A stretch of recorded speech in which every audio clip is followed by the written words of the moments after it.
Paramount buried a Martin Scorsese's Frank Sinatra film that would have changed American cinema, and the reason they killed it is something they never wanted you to know. The project had a script, it had a director, the paperwork was signed, the development money was flowing, and then it vanished. Not because it failed, because it succeeded at exactly the wrong moment. What Scorsese built was not a biopic.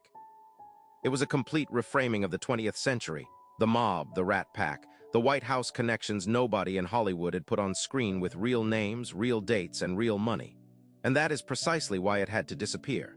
The reason they buried it is worse than you think, and you were never supposed to find out. The project traces back to 1995. Scorsese had just wrapped Casino, his operatic deep dive into Las Vegas organized crime, and he was already circling his next obsession.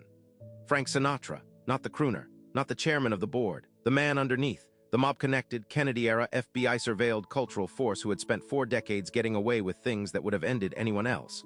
Scorsese brought in Nicholas Pileggi, the same journalist who wrote Wise Guy and Casino, to develop the screenplay. Pileggi had sources, he had documents, he had off-the-record conversations with people who were in rooms that history pretended were empty. Together, they constructed a treatment that ran to 60 pages. Paramount's production president at the time later described reading it as one of the most uncomfortable afternoons of his professional life. That is not a coincidence. The deal was signed. In the spring of 1997, Paramount committed an initial development budget, reported internally at $2.4 million, to bring the Sinatra project forward. The studio held a first-look deal, meaning they had contractual first rights on anything this producer brought to market, and this producer was tied directly to the Sinatra estate. For 18 months, Scorsese and Pileggi worked. The script that emerged named names. It detailed the 1960 presidential campaign and Sinatra's documented role in mobilizing union votes through Sam Giancana, the Chicago mob boss whose FBI file runs to thousands of pages. It addressed the Kennedy-Giancana overlap that the Warren Commission deliberately avoided. It portrayed Sinatra's 1973 retirement reversal as a deal, not a personal decision. It named the specific Atlantic City casino interests that financed the 1980s comeback tour. Variety ran a blind item in November 1997 describing a major studio biopic in development that, quote, will never see a screen. The item did not name the studio. It did not need to.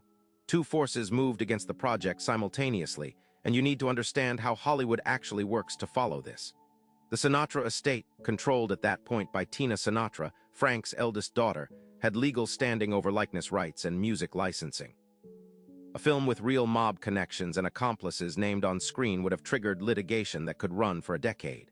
The music catalog alone, sold and resold through a chain of deals stretching back to the 1950s, carried an estimated $300 million in licensing exposure.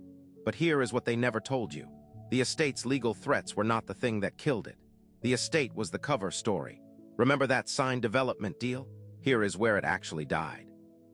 By late 1998, Paramount was in active merger conversations with Viacom, a deal that would close in May 1999 at $37 billion. Viacom chairman Sumner Redstone had spent 2 years cultivating relationships with the major Las Vegas casino groups, several of which carried direct corporate lineage to the organized crime structures the Scorsese-Pileggi script documented by name, not as history. As living corporate entities with current shareholders and active attorneys.